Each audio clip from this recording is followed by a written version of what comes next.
Welcome to R S academy. So आज हम सी programming में देखने वाले हैं वेरिएबल्स इन सी।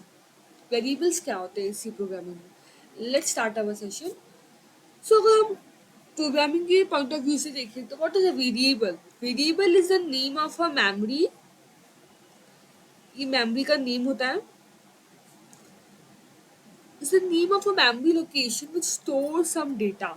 मतलब क्या होता है इसका कि मैंने अपनी मेमोरी की जिस लोकेशन पे अपना डेटा स्टोर किया, उस लोकेशन को जो हम नाम देते हैं, हम उसको बोलते हैं वेरिएबल।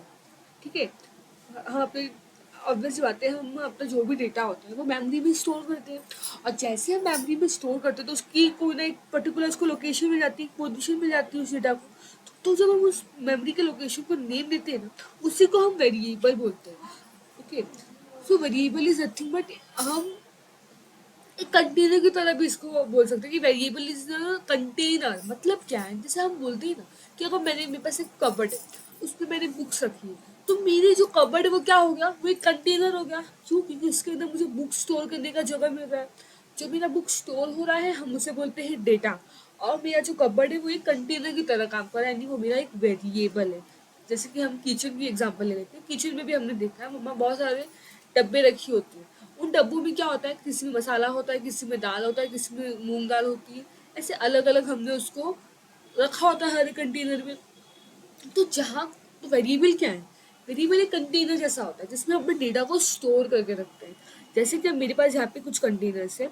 अगर मैंने इस पे अपना 25 समझू मेरा एक डेटा, मैंने इसको स्टोर किया। ठीक है, एक मेमोरी लोकेशन पे स्टोर हो गया। फॉर एग्जाम्पल मैंने अगर इसको नाम ए दिया तो मेरा ए क्या हुआ? A is my variable. Same same वापस से अगर मैंने इधर 5 स्टोर किया है, मेमोरी लोकेशन पे मैंने 5 स्टोर किया है, और इसका नाम मैंने बी दिया, तो बी क्या है? बी एक कंटेनर है जो मेरे फाइल को स्टोर कर रहा है। तो ये हो गया हमारा वेरिएबल। एग्जाम्पल देखते हैं। फॉर एग्जाम्पल मैंने बोला है int age is equal to 30। ठीक है, तो जो मेरा वेरिएबल होता है ना वो 3 पार्ट में डिवाइड होता है। पहले हम बताते हैं कि हमारा डेटा टाइप क्या है। ठीक है, डेटा टाइप में बहुत सारे डेटा टाइप होते हैं, जैसे इंट हो गया, मेरा फ्लोट हो गया, मेरा कैर हो गया, डबल, लॉन्ग डबल, ये सब क्या है? ये हमारे सी में डेटा होते हैं। तो पहले हम बताते हैं कि हमारा जो वेरिएबल है उसका डेटा टाइप क्या है, वो क्या है, कौन सा डेटा टाइप हमने उसको यूज़ किया है। फिर हम बताते हैं कि हमारा उस वेरिएबल का नाम हमने क्या रखा। जैसे मैंने यहाँ पे रखा है एज, ये क्या होगा? हमारे वेरिएबल का नाम। और फिर हम बताते हैं, उस पर हम स्टोर करते हैं हमारा जो भी हमारा वेरिएबल हमने बनाया होता है, हम उसमें स्टोर करते हैं 30, जो कि हमारी वैल्यू। क्लियर हुआ? जैसे मैंने अभी अभी लोग को मैं अगर एक्सप्लेन करूँ, मुझे पता है कि मेरा डेटा टाइप इंट है, मैंने वेरिएबल का नाम क्या रखा है? एज। जैसे मैंने कोई भी डिक्लेरेशन किया, कोई भी मैंने वेरिएबल बनाया, तो वो वेरिएबल मुझे देता है एक कंटेनर। जैसे मैंने आपको बताया कि variable is nothing but it's like a container. ठीक है, तो वो मुझे देगा एक कंटेनर। अब इस कंटेनर में क्या स्टोर होगा? मेरी जो एज है, इस कंटेनर का नाम मेरा एज है, तो इस कंटेनर में क्या स्टोर होगा? एज स्टोर होगा, क्योंकि वैल्यू क्या है इस एज की? 30। क्लियर हुआ? फॉर एग्जाम्पल अगर मैंने बोला इंट एक्स, जैसे मैंने बोला इंट एक्स, मैंने क्या डिक्लेयर कर दिया? मैंने डिक्लेयर किया कि मेरे पास एक एक्स का वेरिएबल है। जैसे मैंने एक वेरिएबल डिक्लेयर करूँगी मुझे एक कंटेनर मिल जाएगा। मैंने बोला कि इस एक्स की वैल्यू 10 है, दैट मीन्स इस कंटेनर में क्या स्टोर होगा? मेरा एक्स स्टोर होगा जिसकी वैल्यू क्या है? 10। Is it clear? Let's theoretical तो मैंने आपको एक्सप्लेन किया है, मैं आपको अब थोड़ा प्रैक्टिकली करके दिखाती हूँ। Let's start. ये ऑनलाइन कंपाइलर है, आप ऑनलाइन कंपाइलर में भी कोडिंग कर सकते हो। तो आजकल बहुत सारे हमारे पास कंपाइलर अवेलेबल है ऑनलाइन। ठीक है, तो ये देखो कोई भी कोड हम करते हैं ना, तो एक बॉयलर प्लेट पहले से रेडी रहता है। एक सैम्पल कोड क्या है हेलो वर्ल्ड का, जो मैंने आपको प्रिंट करके दिखाया है। लेट्स सी, ये सब तो सेम होने वाला है। क्या क्या सेम रहेगा? हमारा include stdio.h header file same होने वाली है, क्योंकि मैंने आपको बताया header file is nothing but इसमें हमारे इनपुट और आउटपुट का जो रहता है फंक्शन पहले से स्टोर होता है। तो ये लिखना ज़रूरी है। अगर हमने ये नहीं लिखा ना, तो कंपाइलर को पता ही नहीं चलेगा कि प्रिंट क्या करना है, स्कैन क्या करना है। उसे पता ही नहीं है कि प्रिंट ऑफ क्या होता है, स्कैन ऑफ क्या होता है। ये दोनों जो फंक्शन हमारे इसी हेडर फाइल में होते हैं। ठीक है, तो ये हेडर फाइल होगी, फिर हम इंट में लिखते हैं और फिर रिटर्न 0। ये सब तो हमारा कॉमन स्ट्रक्चर है, हर बार सेम होगा। अब मैं आपको क्या एक्सप्लेन कर रही हूँ, मैं आपको एक्सप्लेन कर रही हूँ कि कैसे मैं वेरिएबल को असाइन करती हूँ। लेट एग्जाम्पल लो, मैंने एक इंट लिया इंट का इन डेटा टाइप का मैंने एक वेरिएबल बनाया जिसका नाम मैंने रखा वेरिएबल का y। ओके, अब इस y की वैल्यू मैं बोल रही हूँ कि फॉर एग्जांपल मुझे इस y की वैल्यू बतानी है 56। ये मेरी वैल्यू हुई। या प्रिंट एफ कैसे करते हैं, प्रिंट एफ भी पहले हम लिखते हैं डबल इन्वर्टेड कॉमा, फिर हम लिखेंगे परसेंट, कहाँ पे गया, परसेंट डी लिखेंगे, परसेंट डी के बाद हम लिखेंगे कॉमा, और ये हमारा वाई वेरिएबल है तो हम लिखेंगे वाई ताकि मालूम पड़े कि हमें क्या प्रिंट करवाना है, परसेंट डी वाई। नाउ आप करो रन, देखा, अगर आप लोग देख पा रहे हो स्क्रीन अगर आपको विजिबल है, लेट्स सी मैं जूम करती हूँ, हाँ जूम हो गया। लेट्स सी क्या आया हमारा आउटपुट, हमारा आउटपुट आया है 56, आपको दिख रहा होगा, ये हमारा आउटपुट हो गया 56। समझ में आया कैसे हमने इंटीजर को किया। Let me explain what is this percent D. एक मिनट, मैं आपको एक्सप्लेन करती हूँ कि परसेंट डी है क्या।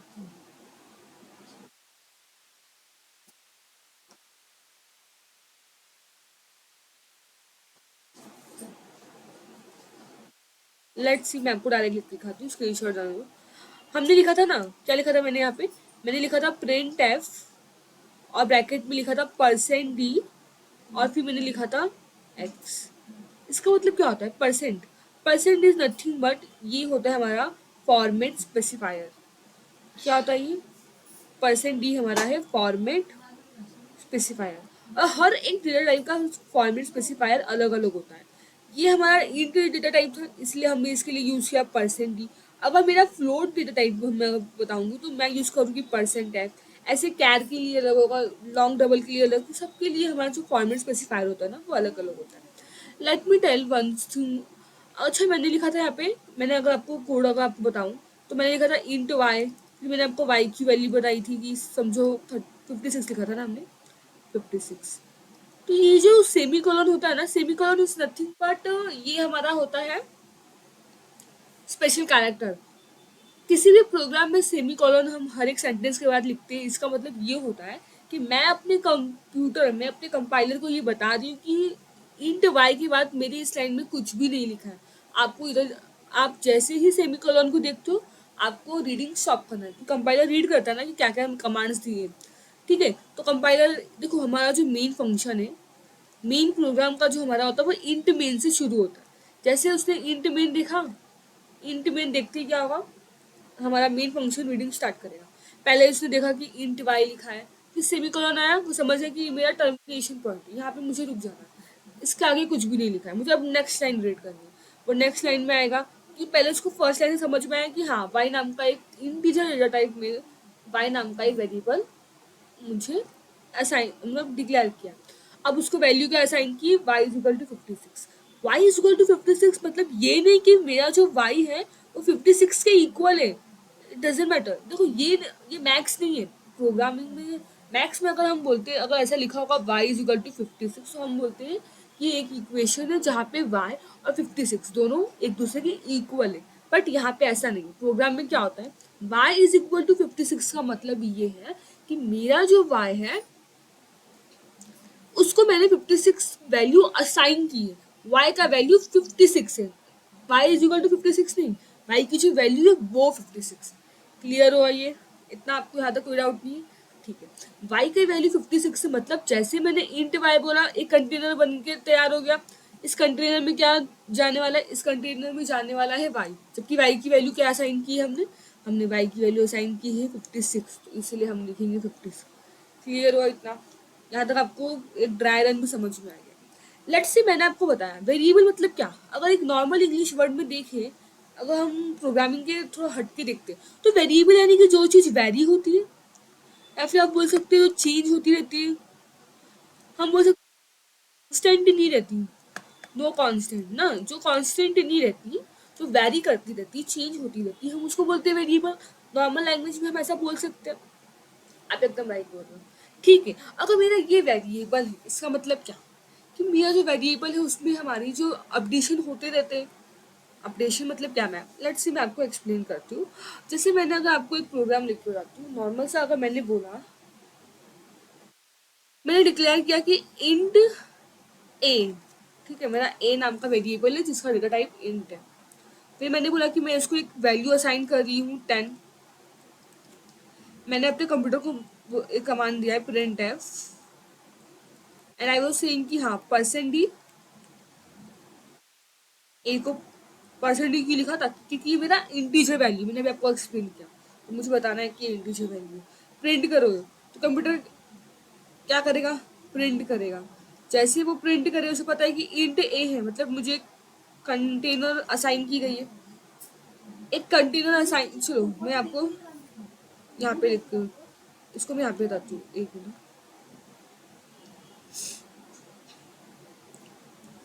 उसे पता है, जैसे इंट ए बोला मैंने, इंट ए बोलने का मतलब क्या है कि मुझे कंटेनर असाइन हुई है जिसकी वैल्यू, जिसमें मुझे ए रखना है, तो ए की वैल्यू क्या असाइन की है हमें, हमें ए की वैल्यू असाइन की गई है 10। अब मैंने बोला कि मेरा जो ए है वो ए प्लस 15 है। इसका मतलब क्या हुआ कि अब जो मेरा ए है मैंने अपने ए को असाइन किया है ए प्लस 15। दैट मीन्स कि प्रीवियसली मेरा ए कितना था, प्रीवियसली मेरा ए 10 था, यानी कि जो मेरा ये नया वाला ए है ना, इसमें पहले 10 प्लस 15 मुझे इसमें अपडेट करना है, जो कि मुझे देने वाला है 25, यानी कि अब जो मेरा प्रिंट होके आएगा वो आएगा 25। क्लियर, ये एक ड्राई रन देखा आपने, अपडेशन कैसे करना है वो देखा। लेट्स सी, आपको मैं ये बात प्रूफ करके दिखाती हूँ थियरी में। जैसे हमने हमने लिखा है इंट वाई, क्या लिखा है मैंने, मैंने यहाँ पे लिखा है int y, y is equal to 56 लिखा है। चलो इसकी वैल्यू थोड़ा चेंज करते हैं, थोड़ा इजी वैल्यू लेते हैं। फॉर एग्जाम्पल मैंने लिखा 20, ओके नो डाउट। अब मैंने बोला कि प्रिंट एफ करके बताओ बस, तो मैं बोलूँगी ठीक है, कहाँ पे गया, लेट्स रन करो, ओके। जैसे ही रन करेंगे हमें आंसर क्या मिलेगा, 20, देखा आपको दिखा 20 मिला। अब आंसर 20 मिला। अब मैंने बोला कि मुझे वापस से ना चेंज करना है, एंटर किया, अपडेट करना है, क्योंकि वेरिएबल है मैं चेंज कर सकती हूँ। मैंने वाई को असाइन किया, y is equal to y plus, एक मिनट ये तो मल्टीप्लाई होगा, वाई प्लस 5, मैंने ऐसा किया। मैंने बोला एंटर, प्रिंट करो, print F double inverted comma, ये आपको ना लिखते लिखते ना याद हो जाएगा कि कैसे लिखना है फॉर्मेट। परसेंट डी, फिर आप कॉमा डालोगे और वाई मेरा वेरिएबल, फिर सेमी कॉलन से हम इसे एंड करेंगे। अब आप इसे रन करके देखो, जैसे ही मैं इसको रन करूंगी मुझे आंसर क्या मिला, 20 प्लस 5 25। पर आप लोग मैम यहाँ पे तो 22 025 साथ में आ गया। हाँ, इसका मेन रीजन मैंने आपको लास्ट लेक्चर में ही बताया था कि हमें यहाँ पे, इसीलिए हर वक्त हम क्या लिखते हैं, हम लिखते हैं backslash n. Backslash n से क्या होता है, हमारा जो भी आउटपुट आएगा वो हर एक लाइन में, हर एक नया आउटपुट नई लाइन में प्रिंट होगा। जैसे अब मैं यहाँ पे स्लैश, एक मिनट, हाँ, यहाँ पे मैं क्या करती हूँ, बैक स्लैश एन लिखती हूँ। अब मैं इसे रन करके देखती हूँ,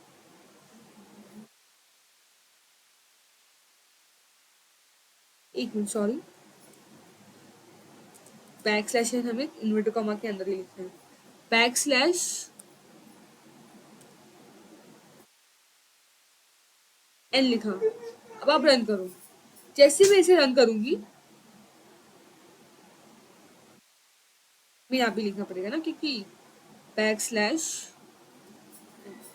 ना अब रन करो तो, अब आप रन, अब आपने देखा आपका पहले प्रिंट हुआ 20, हमने बैक स्लैश एन लिखा था, इसका मतलब आपको न्यू लाइन में उसने एक एंटर किया, न्यू लाइन लिखा, और फिर हमने किया नया अपडेशन, क्या हुआ 20 प्लस 5 25। तो आई होप आपको जो मैंने थ्योरेटिकल मैंने आपको एक्सप्लेन किया आपको यहाँ पर भी समझ में आया। सिर्फ आप ऐसे कर सकते हो ना, अगेन एंड अगेन आप कर सकते हो। अगर आपको वापस से लिखना है, जैसे मैंने लिखा y is equal to,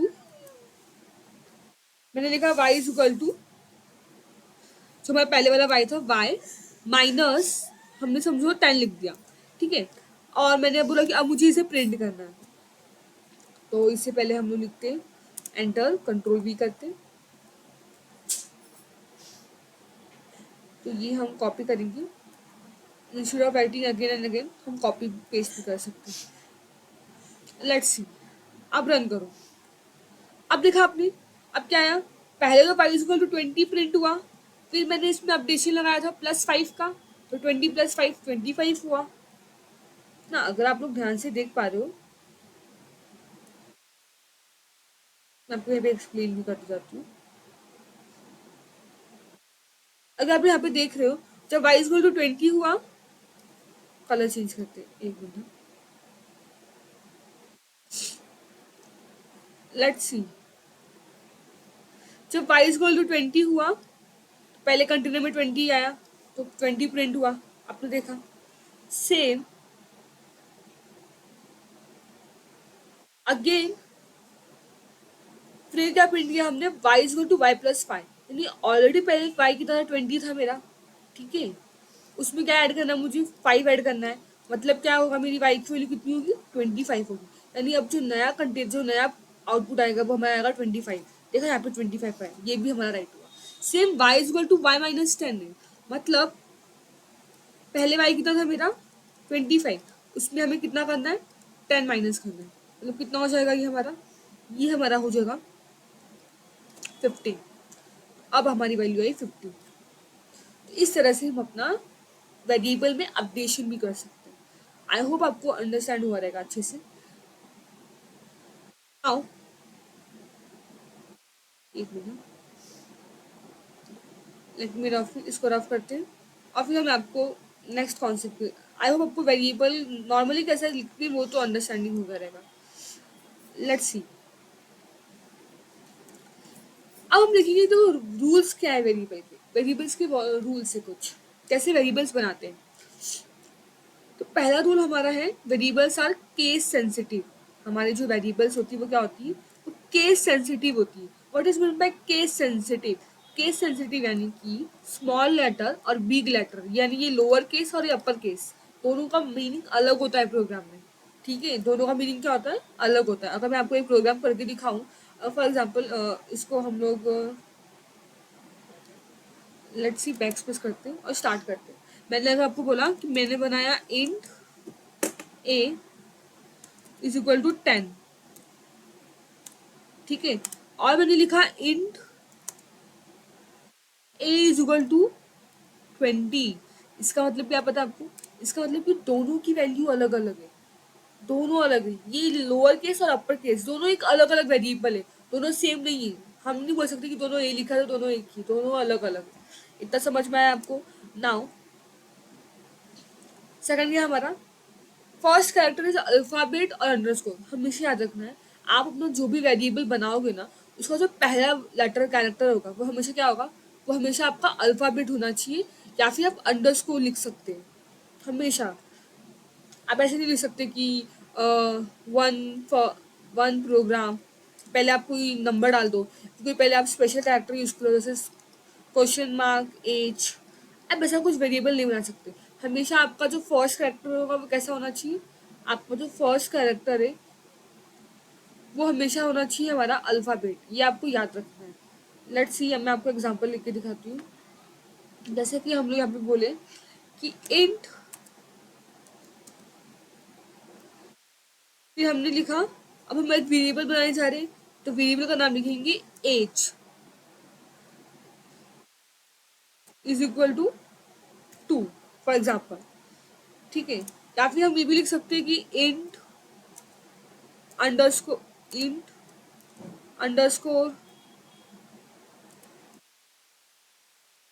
year is equal to 23, हम कुछ भी लिख सकते हैं, ये दोनों वैलिड है।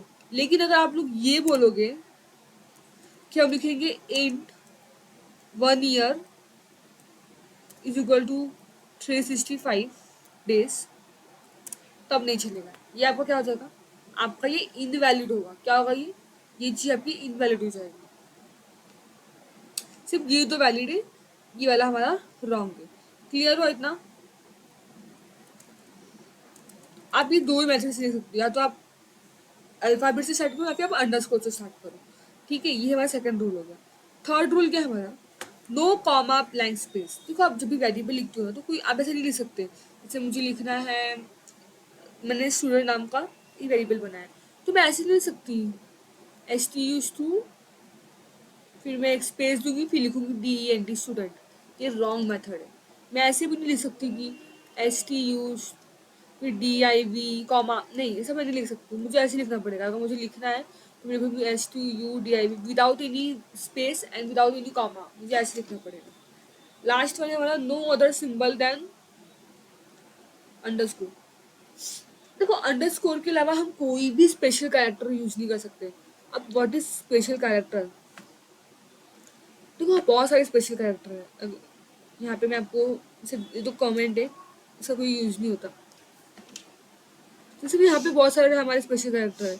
हमारे स्पेशल कैरेक्टर में exclamation mark, at the rate, hashtag, dollar sign, percentage sign, ये जितने भी एम्परसेंट होते हैं, एस्टेरिस्क, ये सब क्या है? ये सब हमारे स्पेशल कैरेक्टर है। तो ये जितने भी स्पेशल कैरेक्टर है आप कभी भी वेरिएबल बनाते वक्त इनका यूज नहीं कर सकते। आप सिर्फ एक ही स्पेशल कैरेक्टर का यूज कर सकते हो, जो कि क्या है, अंडरस्कोर। अंडरस्कोर के अलावा आप कोई भी स्पेशल कैरेक्टर का यूज नहीं कर सकते। Is that clear? तो ये कुछ रूल्स है वेरिएबल बनाने के जो आपको पता होने चाहिए। जैसे मैंने अगर पूछा कि अगर मैंने एक वेरिएबल बनाया है फाइनल अंडरस्कोर ईयर, क्या ये वेरिएबल है? हाँ ये वेरिएबल है। जबकि मैंने वही बना दिया roll hashtag number without any space है, ये क्या जाएगा? ये मेरा वेरिएबल नहीं है। क्यों? क्योंकि हम लोग हैशटैग जैसे कोई भी स्पेशल कैरेक्टर यूज नहीं कर सकते, हम हमेशा से अंडरस्कोर यूज करते हैं। तो आई होप आपको आज का सेशन अच्छा लगा होगा। अपने सारे वेरिएबल्स के जितने भी कॉन्सेप्ट आपको क्लियर हो रहेंगे। नेक्स्ट सेशन में मैं आपको और बताऊंगी कि कौन कौन से डेटा टाइप है, क्या कॉन्सेप्ट्स होते हैं, तो सब हम नेक्स्ट सेक्शन में देखेंगे। तो डेली बेसिस पे लेक्चर्स आ रहे हैं हमारे। चैनल्स को सब्सक्राइब कीजिए, लाइक कीजिए, कि आप जो लाइक करेंगे, शेयर करेंगे जितना, उतना मुझे मोटिवेशन मिलेगा और मैं आपके लिए और नए नए सीरीज लेके आऊँगी। ठीक है? तो आई होप आपने आज का सेशन एंजॉय किया रहेगा। मिलते हैं नेक्स्ट सेशन में। Thank you so much.